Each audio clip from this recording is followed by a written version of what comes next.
ಅದು ಯಾವುದೋ ಒಂಟಿ ಹಕ್ಕಿ ಸದ್ದನ್ನ ಕೇಳುತ್ತಾ ಮಲ್ಕೊಂಡಿದ್ದೆ ಮಧ್ಯಾಹ್ನ, ಕಾಲ್ಗೆ ಜಿಂಕಿ ಕುಂದು ಮಧ್ಯಾಹ್ನ ಬರೆದಿಟ್ಟು ಬೆಳೆದುಕೊಂಡೆ ಗಟ್ಟಾಣ. ಪೂಜೆ ಮೂರ್ತಿಯವರೇ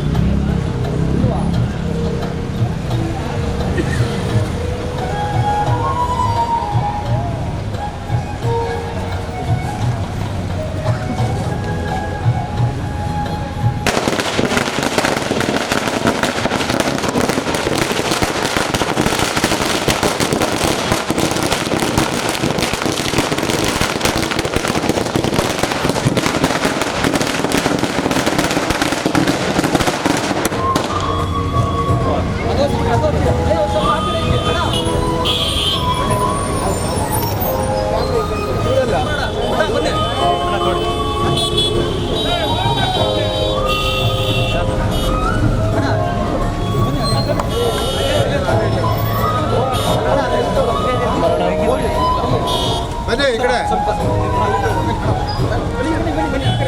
ನೀವು ಇಲ್ತೇವೆ ನಾವು ಹೆಂಗಣ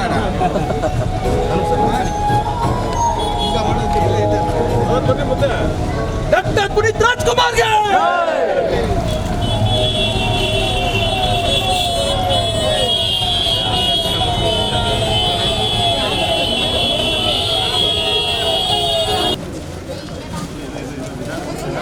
ಹಂಗೆ ಹೋಗ್ರಪ್ಪೆ ಅಪ್ಪೆ ಹಂಗೆ ಹೋಗು ಹಂಗೆ ಹೋಗು ಹಂಗೆ ಹೋಗು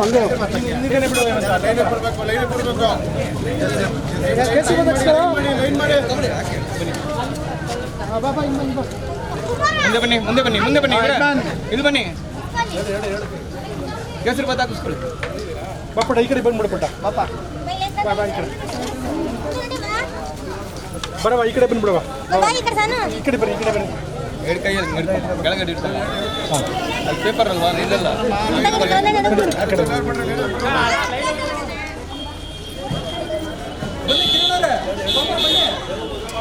ಸರ್ ಅಪ್ಪ ಅವ್ರ ಬರ್ತಡೇ ಎಂದಾಗ ನಿಮಗೆ ಮರೆಯಾದಂಥ ಕ್ಷಣ ಯಾವುದು ಯಾವ್ದು ತುಂಬ ಕಾಡ್ತಾ ಇರುತ್ತೆ ನಿಮ್ಗೆ ಅವ್ರ ಹುಟ್ಟುಹಬ್ಬ ಅಂದರೆ? ಅವ್ರ ಹುಟ್ಟುಹಬ್ಬ ಅಂದರೆ ನನಗೆ ಕಾಡ್ತಾ ಇರೋದು ಭಕ್ತ ಪ್ರಹ್ಲಾದ ಚಿತ್ರದಲ್ಲಿ ಆ ಒಂದು ನಾಗರಹಾವನ್ನು ಹಾಕ್ಕೊಂಡು ಆ್ಯಕ್ಟ್ ಮಾಡೋವಂಥ ಸಂದರ್ಭ. ಚಿಕ್ಕ ಮಗು ಭಯ, ಅದ್ರ ಜೊತೆಗೆ ನಾವೆಲ್ಲ ಅವನಿಗೆ ಧೈರ್ಯ ಹೇಳ್ತದಂಥ ದಿನಗಳನ್ನು ನೆನೆಸ್ಕೊಂಡ್ರೆ ನಮ್ಮ ಕಣ್ಮುಂದೆ ಇಷ್ಟು ಎತ್ತರಕ್ಕೆ ಬೆಳೆದಂಥ ಪುನೀತ್. ಹೆಗ್ನಳ್ಳಿ ರಾಜ್ಕುಮಾರ್ ಅಭಿಮಾನಿಗಳ ಸಂಘದ ಎಲ್ಲ ಗೆಳೆಯರು ಇವತ್ತು ಅವನ ಜಯಂತಿಯನ್ನು ಆಚರಣೆ ಮಾಡೋದ್ರ ಜೊತೆಗೆ ಅವನ ಸ್ಮರಣೆಯನ್ನು ಮಾಡ್ಕೊಳ್ತಾ ಇದ್ದಾರೆ.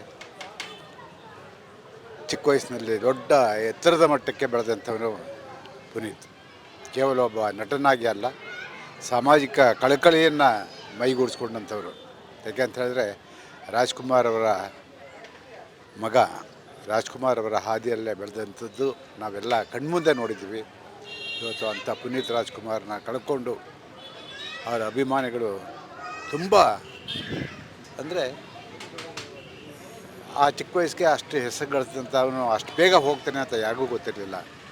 ಆ ದುಃಖವನ್ನು ಅವತ್ತಿನ ದಿವಸ ತಡ್ಕೊಳ್ಳೋವಂಥ ಶಕ್ತಿ ಯಾರಿಗೂ ಇರಲಿಲ್ಲ. ಆದರೆ ಇವತ್ತು ವಿಧಿ, ಹುಟ್ಟು ಸಾವು ಎರಡೂ ಖಚಿತ. ಹಾಗಾಗಿ ಯಾವತ್ತೂ ಒಂದಿನ ಹೋಗಬೇಕು. ಆದರೆ ಚಿಕ್ಕ ವಯಸ್ಸಲ್ಲಿ ಹೋಗಿದ್ದು ಎಲ್ರಿಗೂ ನೋವು ತಂದಿತ್ತು.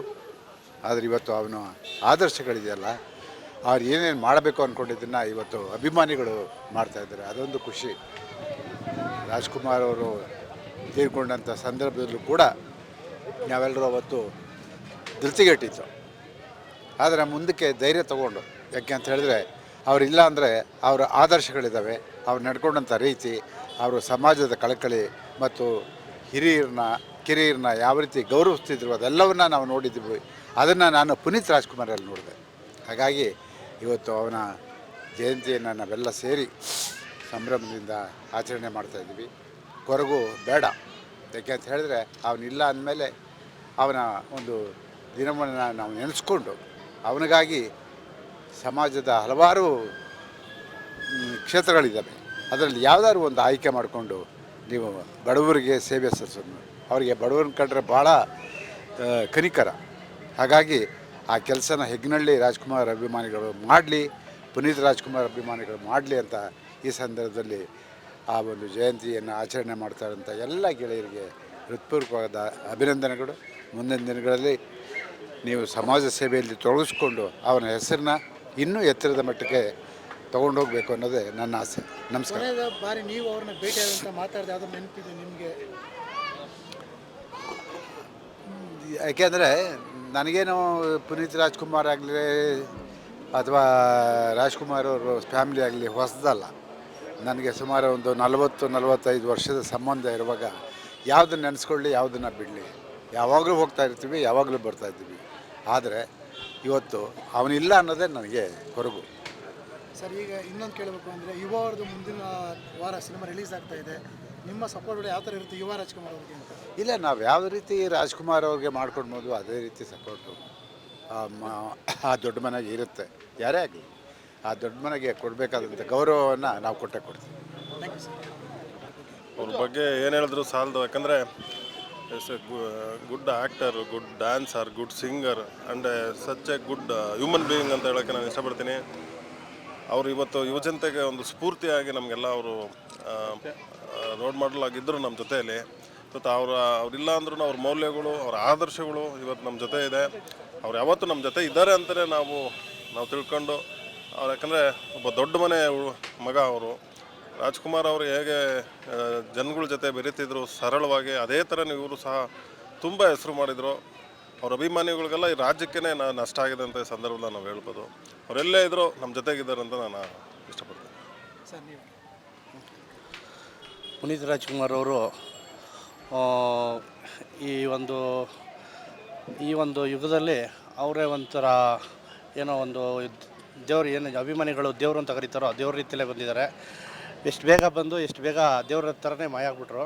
ಈ ಒಂದು ಭಾಗದಲ್ಲಿ ಪುನೀತ್ ರಾಜ್ಕುಮಾರ್ ಅಭಿಮಾನಿಗಳ ಸಂಘದಿಂದ ಇವತ್ತು ಈ ಪುನೀತ್ ಅವರವರ ಜನ್ಮದಿನ ಆಚರಿಸಿ ಅನುದಾನ ಮತ್ತು ಹಿರಿಯರಿಗೆಲ್ಲ ಸನ್ಮಾನ ಎಲ್ಲ ಏರ್ಪಡಿಸಿದ್ದಾರೆ. ಅವ್ರಿಗೂ ಒಳ್ಳೆಯದಾಗಲಿ. ಈ ಭಾಗದಲ್ಲಿ ಪುನೀತ್ ಅವರ ಹೆಸರಲ್ಲಿ ಈ ಥರ ಅನುದಾನಗಳು ಇಡೀ ರಾಜ್ಯಾದ್ಯಂತ ನಡೀತಾ ಇದ್ದಾವೆ. ಈ ಥರ ಒಬ್ಬ ವ್ಯಕ್ತಿ ಏನು ದುರಾತಾರೆ ಥರ ಬಂದು ಹಂಗೆ ಮಿಂಚಿ ಮಾಯ ಆಗ್ಬಿಟ್ರು. ಅದರಿಂದ ಇವತ್ತಿನ ಯುವ ಪೀಳಿಗೆಗೆ ಅವರೇ ಮಾದರಿ. ದೇವರು ಅವರು ಇಲ್ಲೇ ಎಲ್ಲೋ ಇದ್ದಾರೆ ಅಂತ ಅಂದ್ಕೊಂಡು ಅವರ ಜೊತೆಯಲ್ಲಿ ಈ ಥರ ಸಮಾಜಮುಖಿ ಕಾರ್ಯಗಳು ನಡೀತಾ ಇರಲಿ. ಎಲ್ರಿಗೂ ಒಳ್ಳೆಯದಾಗಲಿ. ನಮ್ಮ ಪುನೀತ್ ರಾಜ್ಕುಮಾರ್ ಅವರ ಹುಟ್ಟುಹಬ್ಬದ ಆರ್ಥಿಕ ಶುಭಾಶಯಗಳು. ಜೊತೆಗೆ ಅವರು ನಮ್ಮ ಜೊತೆ ಇವತ್ತಿಲ್ಲ ಅಂದ್ರೂ ಸಹ ನಾವು ಅವ್ರನ್ನ ಎಲ್ಲೋ ನಮ್ಮ ಒಂದು ಮನಸ್ಸಲ್ಲಿ, ನಮ್ಮ ಜಗತ್ತಲ್ಲಿ ಅವರೆಲ್ಲರೂ ಇದ್ದಾರೆ ಅಂತಲೇ ನಾವು ಭಾವಿಸ್ಕೊಂಡು ಅವರ ಒಂದು ಹುಟ್ಟುಹಬ್ಬನ ಇವತ್ತು ಆಚರಿಸ್ತಾ ಇದ್ದೀವಿ. ಜೊತೆಗೆ ಈ ಕಾರ್ಯಕ್ರಮನ ನಮ್ಮ ಹೆಗ್ನಳ್ಳಿ ಸ್ನೇಹಿತರುಗಳು ಏನು ಈ ಹೆಗ್ನಳ್ಳಿ ಕ್ರಾಸಲ್ಲಿ ಮಾಡ್ತಾಯಿದ್ರಿ, ತುಂಬ ಸಂತೋಷದ ವಿಷಯ. ಇದೇ ರೀತಿ ಪ್ರತಿ ವರ್ಷ ಅವರೊಂದು ಆದರ್ಶ ಇಟ್ಕೊಂಡು ನಾವಿವತ್ತು ಈ ಒಂದು ಕಾರ್ಯಕ್ರಮನ ನಾವು ಮತ್ತು ನಮ್ಮ ಮಕ್ಕಳು ಎಲ್ಲರೂ ಹೆಚ್ಚಿನ ರೀತಿಯಲ್ಲಿ ಈ ಸೇವೆಯನ್ನು ನಡೆಸ್ಕೊಂಡು ಹೋಗೋಣ. ಜೊತೆಗೆ ಅವ್ರ ಹೆಸರು ಮೇಲೆ ಅವ್ರಿಗೇನಂದರೆ ಬಡವ್ರ ಬಗ್ಗೆ ತುಂಬ ಕಾಳಜಿ ಇತ್ತು. ಅವರು ಶ್ರೀಮಂತರು ಮನೆತನದಲ್ಲಿ ಹುಟ್ಟಿದ್ರು ಸಹ ಅವರು ಏನು ಸರಳ ಜೀವನದಲ್ಲೇ ಜೀವನ ನಡೆಸ್ಕೊಂಡು ಹೋದಂಥವ್ರು.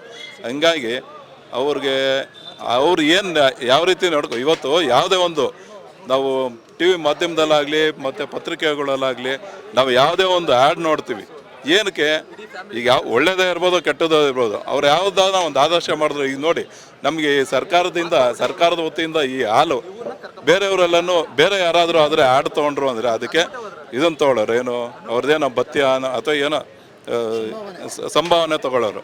ಇವರು ಯಾವುದೇ ಆಗಲಿ, ಈ ಮಕ್ಕಳು ಪಲ್ಸ್ ಪೋಲಿಯೋದಾಗಲಿ ಸರ್ಕಾರದ ವತಿಯಿಂದ ಏನೇ ಕಾರ್ಯಕ್ರಮ ಬಂದ್ರೂ ಅದನ್ನು ಉಚಿತವಾಗಿ ಮಾಡ್ತಾಯಿದ್ರು. ಅಂಥ ಆದರ್ಶ ಎಲ್ರಿಗೂ ಬರೋಲ್ಲ, ಕೆಲವೊಂದು ವ್ಯಕ್ತಿಗಳಿಗೆ ಮಾತ್ರ ಬರೋದು. ಆ ಒಂದು ವ್ಯಕ್ತಿ ಅಂದರೆ ನಮ್ಮ ಪುನೀತ್ ರಾಜ್ಕುಮಾರ್ ಅವರೇ. ಅವರೆಲ್ಲೇ ಇರಲಿ ಆದರ್ಶವಾಗಿರೋಣ. ಅವರೊಂದು ಏನು ನಡ್ಕೊಂಬಂದು ಜೀವನನ ನಾವು ನಡೆಸ್ಕೊಂಡು ಮುಂದುವರಿಯೋಣ ಅಂಥೇಳಿ ಅವರಿಗೆ ಹುಟ್ಟುಹಬ್ಬದ ಆರ್ಥಿಕ ಶುಭಾಶಯಗಳು. ಜೊತೆಗೆ ನಮ್ಮ ಸ್ನೇಹಿತರಾದಂಥ ಪದ್ಮಾವತಿ ನರಸಿಂಹಮೂರ್ತಿಯವರು, ಮಾಜಿ ಉಪಮೇಯರ್ ಅವರ ಪತಿಯವರಾದಂಥ ನಮ್ಮ ನಾಯಕರು, JDS ಮುಖಂಡರು, ಅವ್ರದ್ದು ಅಷ್ಟೇ ಇವತ್ತು ಮೊನ್ನೆ 2 ದಿವಸದಿಂದ ಹುಟ್ಟುಹಬ್ಬ ಆಯಿತು. ಅವ್ರಿಗೂ ಸಹ ದೇವರು ಆರೋಗ್ಯ, ಐಶ್ವರ್ಯ, ಆಯುಸ್ಸು ಎಲ್ಲ ಕೊಟ್ಟು ಕಾಪಾಡಲಿ. ಜೊತೆಗೆ ಅವರು ಅಷ್ಟೇ ಈ ಪುನೀತ್ ರಾಜ್ಕುಮಾರ್ ಯಾವ ಥರ ಆದರ್ಶವಾಗಿ ಈ ಬಡವ್ರ ಬಗ್ಗೆ ಕಾಳಜಿ ವಹಿಸ್ಕೊಂಡು ಸಣ್ಣ ಪುಟ್ಟ ಮಕ್ಳುಗಳಾಗ್ಬೋದು ಮತ್ತು ಯಾರೇ ಆಗಲಿ ಹಿರಿಯರಾಗಲಿ ಅವ್ರಿಗೊಂದು ಆದರ್ಶವಾಗಿ ಇವತ್ತು ನಿಂತ್ಕೊಂಡವ್ರೆ, ಮುಂದೇನೂ ಅವರು ನಿಂತ್ಕೋತಾರೆ. ಜೊತೆಗೆ ಅವ್ರಿಗೂ ದೇವರು ಆರೋಗ್ಯ ಐಶ್ವರ್ಯ ಆಯುಸ್ಸೆಲ್ಲ ಕನ್ನಡಾಂಬೆ ಕೊಟ್ಟು ಕಾಪಾಡಲಿ. ಜೊತೆಗೆ ಎಲ್ಲ ರಾಜಕೀಯದಲ್ಲೂ ಸಹ ಅವರು ಇನ್ನೂ ಹೆಚ್ಚಿನ ಉನ್ನತವಾದ ಮಟ್ಟಕ್ಕೆ ಹೋಗಲಿ ಅಂತ ಅಂದ್ಬಿಟ್ಟು ಹೇಳಿ ಇವತ್ತಿನ ದಿವಸ ಆಶಿಸ್ತೀವಿ. ಜೈ ಹಿಂದ್, ಜೈ ಕನ್ನಡ.